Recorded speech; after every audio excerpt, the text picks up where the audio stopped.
은퇴자 또는 은퇴를 준비하고 계신 여러분 안녕하십니까? 오늘은 여러분들께 아주 중요한 질문 하나를 드리면서 영상을 시작하겠습니다.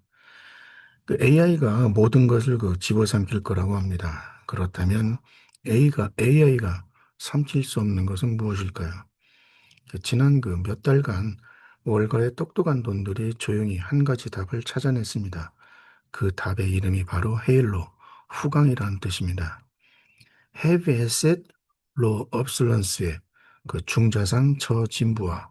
말은 어렵게 들리지만 오늘 이 영상 한 편이면 여러분들의 포트폴리오를 AI 시대에 맞게 재점검할 수 있는 완전히 새로운 프레임워크를 손에 넣으실 수 있습니다. 영상 끝까지 함께 해 주십시오. 여러분들의 노후 자산을 지키는 중요한 이야기가 될 것입니다.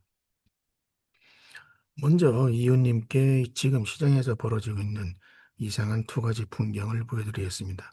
화면 왼쪽을 보시겠습니다. 지난해 말 영국의 부동산 포털 라이트 무브 주가가 하루아침에 25%나 급락을 했습니다. AI가 부동산 매물 정보를 알아서 정리를 해주니까 중개 플랫폼이 무력해진 겁니다.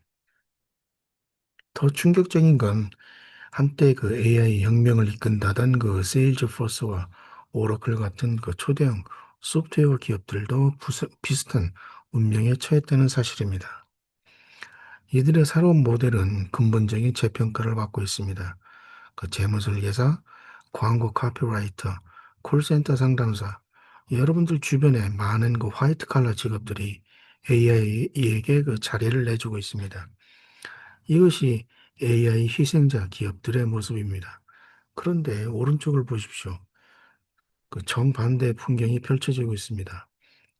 이태리 전력기업 NL, 영국의 광산기업인 리오틴토, 석유 메이저 회사 쉘, 이런 구시대적으로 보이는 무거운 기업들이 조용히 신고가를 쓰고 있습니다. 특히 주목할 만한 건 한국의 두산그룹입니다. 담수화 플랜트를 만드는 이 회사의 주가는 올해 들어 달러 기준으로 70% 이상 급등했습니다. 이것은 절대 우연이 아닙니다. 월가에서는 이 현상에 이름을 붙였습니다. 헤일로. 지금부터 그 정체를 파헤쳐 보겠습니다. 헤일로는 두 단어의 약자입니다. 쪼개서 이해해 주시면 아주 쉽습니다. 첫 번째는 헤비 에셋, 한국어로는 중자산입니다. 공장, 발전소, 송전망, 광산, 유전, 파이프라인, 반도체 팹, 담수화 플랜트, 이런 것들의 공통점이 뭘까요? 바로 눈에 보이고 만질 수 있는 거대한 실물 설비가 필요하다는 겁니다. 이 설비들을 짓는 데는 수조 원이 들고 몇 년의 시간이 필요합니다. AI가 아무리 똑똑해도 코드 몇 줄로 발전소를 뚝딱 만들어낼 수는 없습니다. 두 번째는 로 업슬레스, 업슬렌스입니다. 저진부화라는 다소 생소한 용어인데요. 진부화라는 것은 낡아서 쓸모가 없어지는 현상을 말하는 것이죠. 저진부화는 그래서 쉽게 낡지 않는다는 뜻입니다.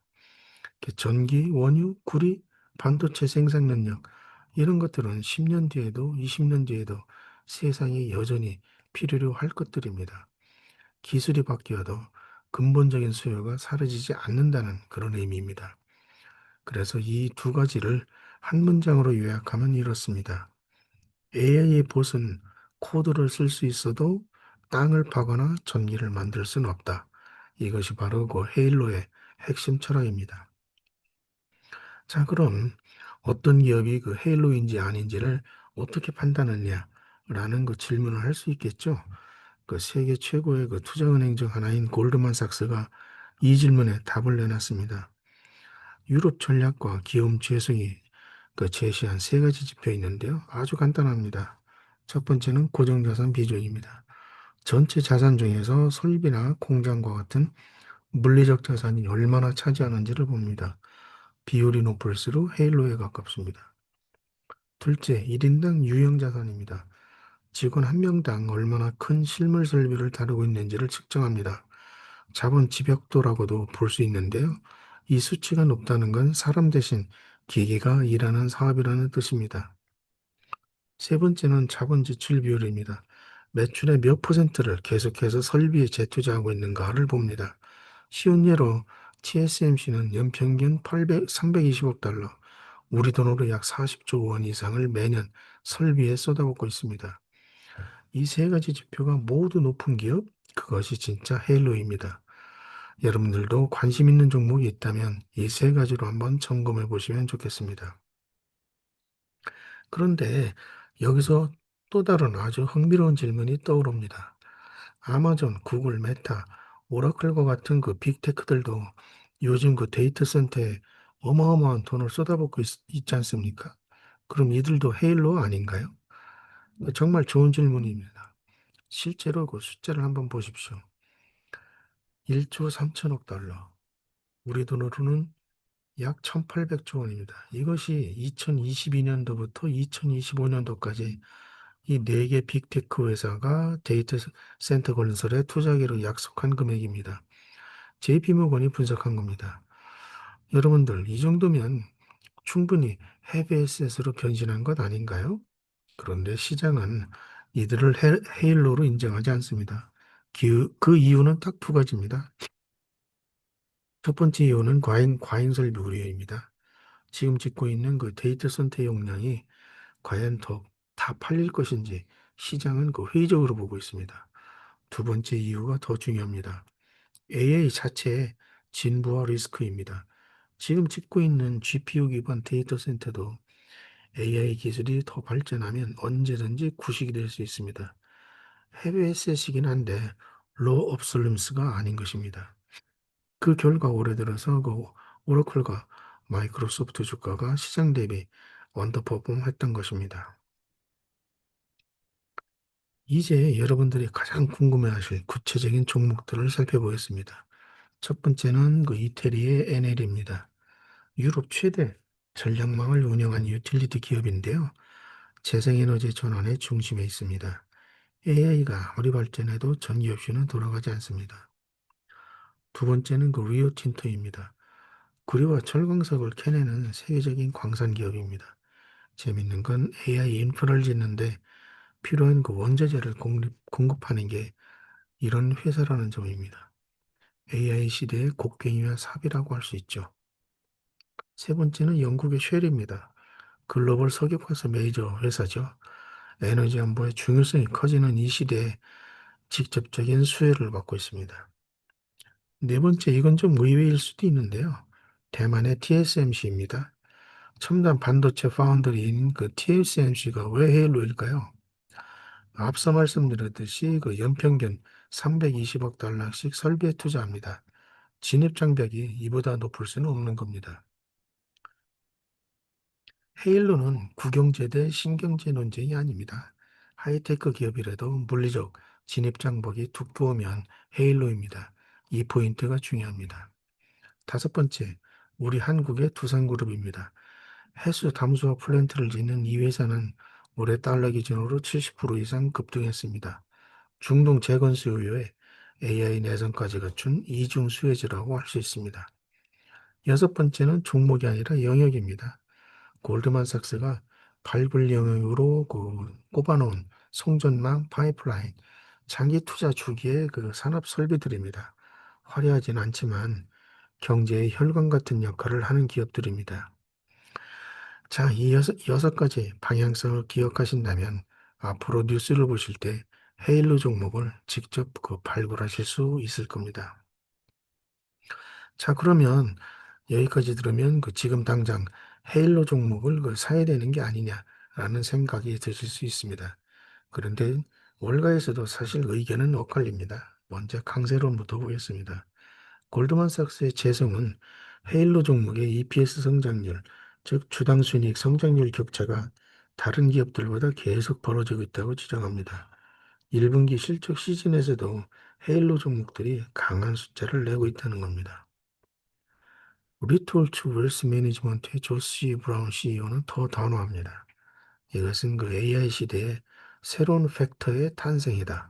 앞으로 투자자들은 매수 전에 반드시 이 기업이 얼마나 헬로한가를 점검해야 된다고 강조했습니다. 퍼스트 이글 알베르티니는 거시적 관점에서 접근합니다. 팍스 아메리카는 그 조문을 했다. 유럽은 이제 에너지, 안보, 국방, 공급망 회복력과 같은 전략적 자율성을 확보해야 된다. 이것이 그 헤일로 수요를 구조적으로 진지한다고 강조했습니다. 하지만 뭐 약세론도 만만치 않습니다. 브랜디와인 글로벌 카서는 이렇게 냉정하게 말합니다. 1년 전에는 그 헤일로 종목이 자산 경량형 기업 대비 PER 35% 할인된 상태였는데 지금은 이 밸류에이션이 좁혀졌다는 겁니다. 더 이상 그 리스크 대비 보상이 매력적이 않다는 거죠. 또 하나 우려는 일시적인 그 유행일 가능성입니다. 중동 긴장이 완화되면 원자재 수요도 약해지면서 헤일로의 매력이 줄어들 수 있다는 거죠. 세 번째 반론은 그 내러티브와 펀더멘탈 구분입니다. 상당수 헤일로 업종은 사실 이 내러티브가 붙기 전 이전부터 이미 강세였다는 지적입니다. 그래서 나중에 이름표만 붙인 셈일 수 있다라는 그런 의미입니다. 어쨌든 투자의 절대적인 정답은 없습니다. 양적 논리를 모두 듣고 스스로 판단하시는 것이 좋을 것 같습니다. 그런데 이웃님들, 헤일로 테마 뒤에는 사실 조그만 불편이 숨어 있습니다. 불편한 진실이 숨어 있습니다. 마음의 준비를 하시고 들어주십시오. 그 시트리니 리서치라는 기관이 올해 2월에 2028 그 글로벌 진위기라는 보고서를 냈습니다. 그 보고서는 미래를 이렇게 그리고 있습니다. 컴퓨팅 파워의 소유자들은 인건비가 증발하면서 부가 폭발했다. 한편 실질 임금은 붕괴를 했고 화이트 칼라 근로자들은 기계의 일자리를 빼앗기고 저임금 직종으로 밀려냈다. 아주 무서운 시나리오입니다. 이게 헤일로와 무슨 관계가 있을까요? 연결고리는 이렇습니다. AI가 확산되면 일자리가 파괴되고 그 결과 실질 임금이 붕괴합니다. 그러면 사람들이 돈을 못 쓰니까 소비 수요가 침체되겠죠? 소비가 죽으면 먼 미래 성장에 의존한 기업들은 죽고 지금 당장 현금을 찍어내는 헤일로 기업이 살아남습니다. 즉, 헤일로 테마의 뿌리에는 AI가 경제 자체를 망칠 거라는 비관론이 깔려 있다는 얘기입니다. 그래서 그 뱅크 오브 아메리카 유럽 전략 총괄 레들러는 이렇게 경고했습니다. 서구 경제도 중국처럼 과잉 설비, 수출 의존도 구조로 갈 수 있다. 단이익 창출이 가능하고 먼 미래 성장 약속에 의존하지 않는 사업 모델이 필요하다. 이렇게 강조를 한 것입니다. 정말 의미가 있는 것 같습니다. 이웃님, 헤일로는 단순한 투자 유행이 아니라 AI 시대 이후 세계 경제의 모습에 대한 투자자들의 방어적 베팅이라고 할 수 있습니다. 저도 이 의견에 동의를 합니다. 자, 이제 오늘 내용을 그 마무리하면서 세 가지 질문을 드리고 싶습니다. 다음 매매 버튼을 그 누르기 전에 반드시 스스로에게 권해 보시길 바랍니다. 첫째, 내 포트폴리오에 실물 요새가 있는가? 공장, 발전소, 광산, 반도체, 팹 이런 거 물리적 자산으로 무장한 기업이 내 포트폴리오에 얼마나 있는지를 확인해 주십시오. 하나도 없다면 AI 파괴 리스크에 완전히 노출된 상태일 수 있습니다. 둘째, 내가 보유한 기업은 AI에 복제될 수 있는가? 소프트웨어, 직접 재산, 조언 서비스 이런 것들에만 그 의존하는 기업은 AI에게 복제될 가능성이 높습니다. 지금 헤일로 밸류에이션은 정당화되는가? 아무리 좋은 테마라도 이미 너무 많이 오른 종목을 비싸게 사면 손실이 납니다. 이익 성장률과 현재 PER을 비교를 하셔 그 이미 고평가 구간인 종목들은 피할 필요가 있습니다. 반드시 확인해야 됩니다. AI 혁명에서 가장 빛나는 종목을 찾는 것이 아니라 AI의 바람에도 흔들리지 않는 후광을 찾는 것. 이것이 바로 이 시대 투자의 지혜입니다. 오늘도 여러분의 그 은퇴 준비에 본 영상이 마음에 드셨다면, 도움이 되셨다면 구독과 좋아요 버튼 부탁드리겠습니다. 오늘도 시청해 주셔서 진심으로 감사드립니다.